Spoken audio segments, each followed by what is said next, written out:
Hello, I am Ryan. Welcome to Chinese Crimes, a channel dedicated to real-life cases in China. On March 15, 2015, the Kelang District Police in Xianan City received a report from a resident. This person reported that his brother's family had been out of contact for 2 days with no response to calls or messages. The police went to the brother's house and knocked on the door, but no one answered. Suspicion loomed over them, so the police called a locksmith to open the door. When the door opened, a horrifying scene unfolded before their eyes. The brother's family of 3 had been murdered in the house.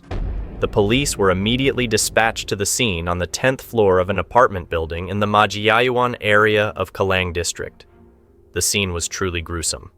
The bodies of the deceased were gruesomely mutilated and not intact, only parts left on the blood-stained floor. Tragedy struck the peaceful home of a young man named Wang, 32 years old, and his wife, Zhang, who was only 26 years old. The perpetrator came, and not only that, but also took the life of their beloved 3-year-old son. Looking at the house, there was no evidence to prove the perpetrator's unauthorized entry. The entrance and windows remained intact, not vandalized.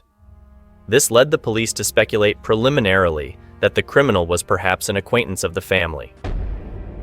A special event occurred on March 14th, just 1 day before the police received the emergency call.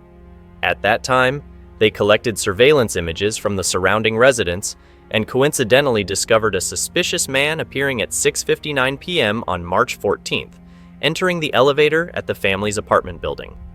This man appeared to be about 20 years old, wearing a red shirt.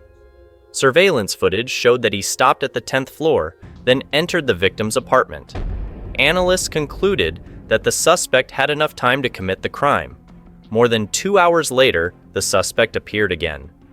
At 9:45 p.m., he left the apartment building, but what was suspicious was that he had changed clothes. The original red jacket had been replaced with a gray windbreaker.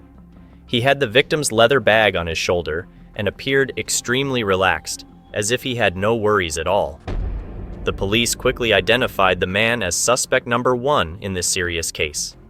During the crime scene investigation, they found that the scene had been suspiciously disturbed. The victim's bank card, wallet, and personal belongings were all missing. Immediately, the police began tracing information about withdrawals from the victim's bank card.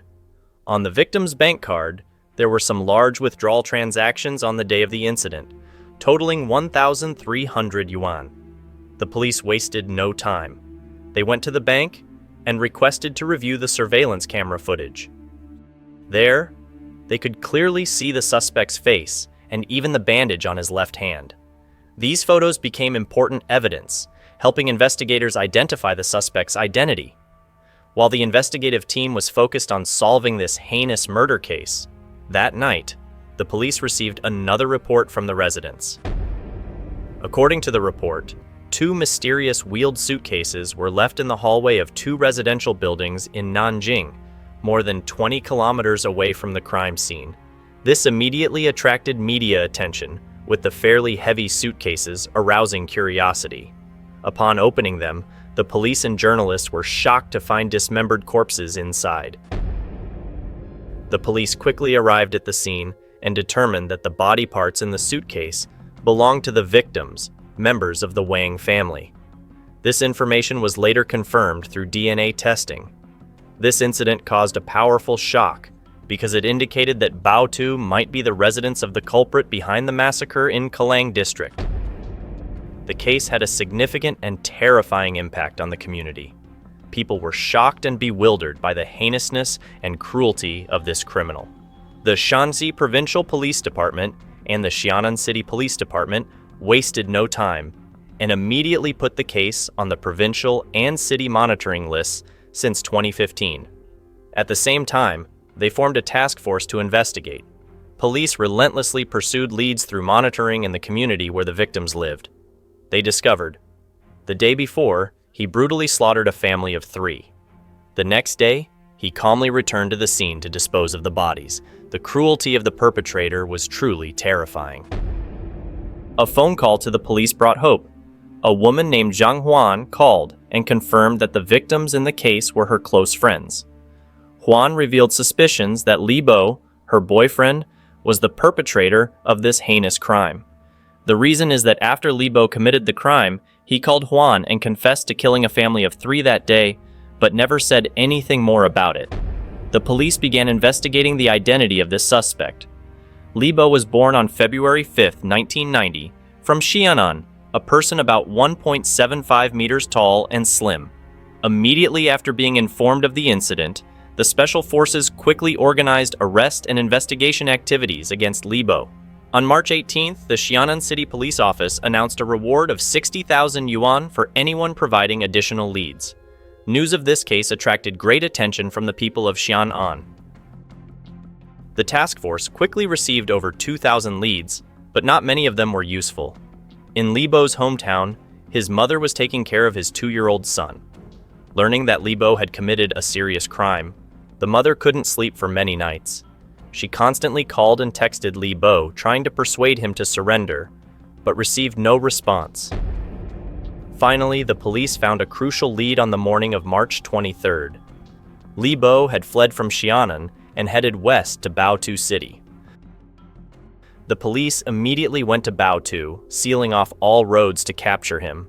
Around 9 o'clock that morning, Li Bo was arrested while having breakfast. During interrogation, Li Bo confessed to the murder of 3 members of the Wang family. After the crime, he fled to Hamyang and then moved to Baotou.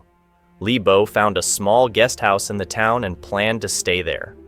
However, when his partner requested his ID card, he didn't dare to stay for fear of being discovered. Li Bo could only flee from that hotel and hide in a cafe for about 4 days. He often hid during the day and went out to find food at night. Although he disguised himself whenever he went out, he still couldn't escape the police pursuit. After 10 tense days, the shocking case that rocked the city of Xianan was finally resolved. So, what was the motive for the crime? Li Bo, who only completed primary school, had faced difficulties since childhood after losing his father and mother's remarriage. Although there was no stable job, his family was not in dire straits. Li Bo's mother and stepfather opened a guest house to make a living. Before entering the guest house business, Li Bo worked as a security guard at entertainment venues for a long time. In 2012, when Li Bo was 22 years old, he married and had a son with his wife. However, since July 2014, the married life did not meet Li Bo's expectations. Li Bo met Zhang Huan, a woman from outside, and began a romantic relationship with her. Living with Huan, Li Bo's living expenses suddenly increased. He not only had to meet Huan's needs, but also support his own family. However, Li Bo was often lazy and had no stable job. Support from the family was simply not enough for both of them. This made Li Bo feel unable to take care of his lover. Driven by greed and desire, Li Bo planned the brutal robbery. His 2 victims were Zhang and Zhang's husband, who worked in a state-owned enterprise. In early 2015, while Li Bo was browsing Huan's mobile phone, he coincidentally discovered a post by Zhang on WeChat. The beautiful images and luxurious life that Zhang shared sparked evil thoughts in Li Bo's mind. In a state of financial shortage, Li Bo conceived a wicked intention. To gain the victim's trust, Li Bo lied that his phone had malfunctioned and wanted to borrow Huan's phone. After receiving the phone, Li Bo impersonated Huan and sent a WeChat message to the victim, saying that he wanted to buy 2 boxes of facial cleanser but had an urgent matter and couldn't go to the store. The victim trusted and agreed to help. They arranged to meet around 6 p.m. Li Bo went to Zhang's house to pick up the items he had asked to buy earlier, claiming to be Huan's lover and feeling familiar. The victim's family warmly welcomed Li Bo. He was served tea and invited to stay for a chat. After sitting at the victim's house for more than half an hour, Li Bo almost completed his goal. The family still had no suspicions of him. However, Li Bo felt it was time to act. Suddenly, he grabbed the homeowner Wang by the collar and threatened him for money. Wang, the homeowner, resisted and called for help. This situation panicked Li Bo, and he used a knife to kill Wang in front of everyone. Zhang appeared and witnessed this horrifying scene. She was terrified and stood frozen in place.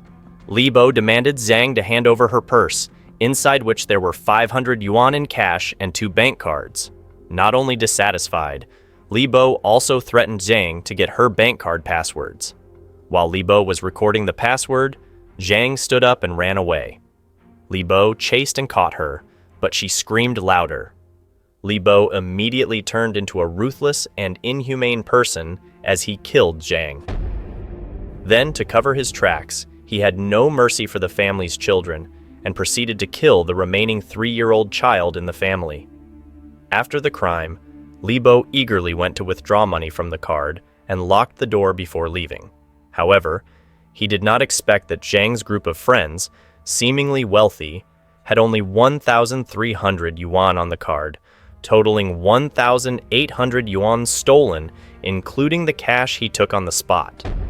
This was completely different from what he had initially expected.